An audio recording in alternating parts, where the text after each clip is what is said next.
SC ఎస్టీల కోసం ప్రభుత్వం చేపట్టిన అభివృద్ధి పథకాల ప్రభావం ప్రజలపై చాలా ఉందంటున్నారు గుంటూరు జిల్లా వేమూరు తెలుగుదేశం అభ్యర్థిగా బరిలో ఉన్న మంత్రి నక్కా ఆనందబాబు. 2009-2014 ఎన్నికల్లో ఇక్కడి నుంచి విజయఢంకా మోగించిన ఆయన హ్యాట్రిక్ కొట్టేందుకు సిద్దమయ్యారు. దశాబ్దాలుగా పేరుకుపోయిన సమస్యలను ఎమ్మెల్యేగా మంత్రి హోదాలో పరిష్కరించారంటున్న ఆనందబాబుతో ఈటీవీ ముఖాముఖి. గుంటూరు జిల్లా వేమూరు నియోజకవర్గం నుంచి మూడోసారి బరిలో దిగారు మంత్రి నక్కా ఆనందబాబు. గతంలో 2 సార్లు ఇదే నియోజకవర్గం నుంచి విజయం సాధించిన ఆయన ఇప్పుడు హ్యాట్రిక్ కోసం బరిలో ఉన్నారు. మరి ఈ నియోజకవర్గంలో గత 5 ఏళ్ల కాలంలో ఆయన చేసిన అభివృద్ధి పనులేంటి, అలాగే మంత్రిగా ప్రజల కోసం చేసినటువంటి సంక్షేమ అభివృద్ధి కార్యక్రమాల వివరాలేంటి, ఈ ఎన్నికల్లో ఆయన గెలుపు అవకాశాలు ఏ మేరకు ఉన్నాయి ఆయన మాటలను తెలుసుకున్నాం.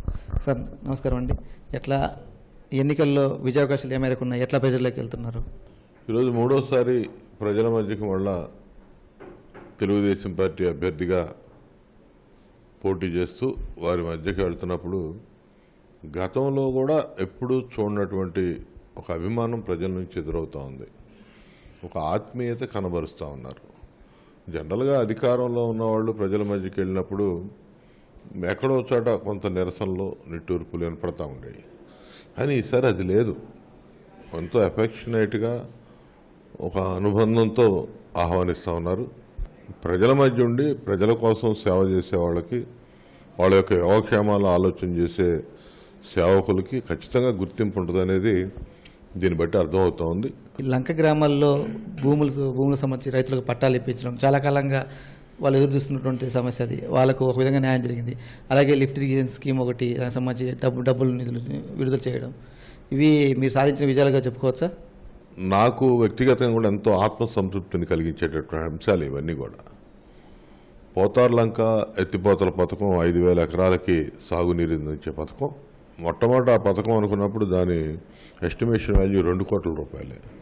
కానీ ఈ రోజున 2014లో అధికారంలోకి వచ్చినాక అది మారిన పరిస్థితులకు అనుగుణంగా ఎస్టిమేషన్స్ తయారు చేస్తే 50 కోట్లకు చేరింది. దాన్ని ఆ పథకం పూర్తి చేయటం చాలా సంతోషం కలిగించేటటువంటి అంశం. అదే లంక గ్రామాల్లో అపరిష్కృతంగా ఉన్నటువంటి కొన్ని దశాబ్దాలుగా అపరిష్కృతంగా ఉన్నటువంటి సమస్యలు, ఈ హెల్డ్ ఓవర్ ల్యాండ్స్ కానీ, సొసైటీ ల్యాండ్స్ కానీ, వీటికి సంబంధించినటువంటి పట్టాల సమస్య, అది కూడా ఇటీవల క్లియర్ చేయటం జరిగింది. డ్రైనేజ్ వ్యవస్థ సంబంధించి కూడా శాంక్షన్స్ మొత్తం కూడా అయిపోయినాయి. వాటిని కూడా నెక్స్ట్ ఫేజ్లో స్టార్ట్ చేస్తాం. అది కూడా ఎలక్షన్ కోడ్ వల్లే పనులు ఆగినాయి, టెండర్ దశలో ఆగి ఉన్నాయి.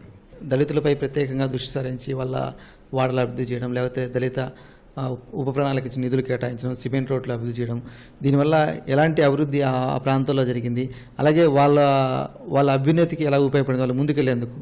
ఈ 4 సంవత్సరాల కాలంలో ఒక దళితులకు సంబంధించి సప్లాన్ నిధులు 27,000 కోట్లు ఖర్చు పెట్టినటువంటి ఘనత కూడా చంద్రబాబు నాయుడు గారిది. ఇలా దాదాపు దళిత వాడల్లోనే 6,000 కిలోమీటర్ల సిమెంట్ రోడ్లు నిర్మాణం చేశాం రాష్ట్ర వ్యాప్తంగా. ఈ రోజు నేను చేయకపోతే రాబోయే రోజుల్లో కూడా జరగదనే ఉద్దేశంతో ఖచ్చితంగా ఇవాళ చేయాలని చెప్పి ఆ విధంగా అభివృద్ధి చేశాను. ప్రజల్లో కూడా సంతృప్తి ఉంది, నా పట్ల ప్రేమాభిమానాలు ఉన్నాయనేది ఇవాళ నా ప్రచారంలో అర్థమవుతా ఉంది స్పష్టంగా. ప్రధాన ప్రత్యర్థి ఎవరైనా భావిస్తున్నారు, ఎట్లా ఆ ప్రత్యర్థులను ఎలా ఎదుర్కోబోతున్నారు, ఎంత విజయ అవకాశాలు కావచ్చు, మెజార్టీ కావచ్చు, ఎంత ఎక్స్పెక్ట్ చేస్తున్నారు? మనం మెప్పించాల్సింది మనం చేసే పనులతో ప్రజలను మెప్పించాలి. ఖచ్చితంగా నేను అది చేయగలిగానని చెప్పి నేను అనుకుంటున్నాను. అదేవిధంగా వాళ్ళకి సహకరించే విధానంలో కానీ, సహాయం చేసే విధానంలో కానీ నేను ముందున్నాను. ఇలా దళిత వాడలుగా పోయి అడిగితే దళిత వాడలో అత్యధిక శాతం అతనికే వేశారు 2 సార్లు కూడా ఓట్లు. కానీ నేను వాళ్ళ అభివృద్ధి విషయంలో కానీ, సంక్షేమ విషయంలో కానీ ఎక్కడ తారతమ్యాలు ఏ రోజు చూపించాల. ప్రథమ ప్రాధాన్యత వాళ్ళకే ఇచ్చాను, అక్కడే కాన్సన్ట్రేషన్ చేశాను. కాబట్టి నేనేమంటున్నానంటే నా మీద సింపతి చూపించండి, ఈసారి నాకు ఓటేయండి అని అడుగుతా ఉన్నా. అది కనపడతా ఉంది ఖచ్చితంగా. ఈసారి గతంలో 2 సార్లు మీకు చేయలేదండి, పొరపాటు అయింది, ఈసారి తప్పనిసరిగా మిమ్మల్ని గెలిపించుకుంటామని వాళ్లే ముందుకు వస్తూ ఉన్నారు. అది నాకు అత్యంత ఆనందం కలిగించే అంశం. ఇది తదుపరి ఎన్నికల్లో విజయం సాధించాక ఎలాంటి అభివృద్ధి చేయాలనేది మీకున్న ప్రణాళిక?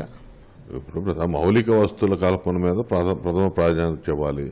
ఆల్రెడీ 10 స్టార్ రేటింగ్ మీద గ్రామాలని లోకేష్ బాబు గారు మంత్రి అయినాక ఫేజ్డ్ మేనర్లు చేసుకుంటూ వస్తూ ఉన్నారు. అవన్నీ జరుగుతూ ఉన్నాయి గ్రామాల్లో. కాకపోతే వాటిని ఇంకా స్పీడ్గా ముందుకు తీసుకెళ్ళాలి. ఏదంటే గుంటూరు జిల్లాలో 100% గ్రామీణ ప్రాంతానికి సంబంధించినటువంటి నియోజకవర్గం వేమూరు నియోజకవర్గం. పూర్తిగా వ్యవసాయ ఆధార ప్రజానీకం అత్యధిక శాతం 80% పైన ఉన్నటువంటి నియోజకవర్గం వేమూరు నియోజకవర్గం. కాబట్టి ఆ యాంగిల్లో ఏ విధంగా ఈ గ్రామాలని పూర్తి స్థాయిలో ఒక మోడల్గా తయారు చేయాలి, అన్ని ఆ 10 స్టార్ రేటింగ్ ఏదైతే ఉందో అవన్నీ కూడా ఫుల్ ప్లెడ్జ్డ్గా అమలు చేసే విధానంలో గ్రామాల అభివృద్ధి పదంలో ముందుకు తీసుకుపోవాలి. ఆటోమేటిక్గా మన గ్రామం మన పరిసరాలు అభివృద్ధి చెందితే జీవన స్థితిగతులు కూడా మెరుగుపడతాయి. ఆటోమేటిక్గా ప్రజల్లో కూడా ఒక రకమైన చైతన్యం కానీ అభివృద్ధి కానీ జరిగిద్ది అనేది నా భావన. ఆ దిశగా నేను ముందుకెళ్తాను. ఇది రాష్ట్ర ప్రభుత్వం చేపట్టినటువంటి అభివృద్ధి సంక్షేమ పథకాలు తప్పనిసరిగా తనకు ఓట్లు కురిపిస్తాయని చెప్పేసి నక్కా ఆనందబాబు విశ్వాసంతో ఉన్నారు.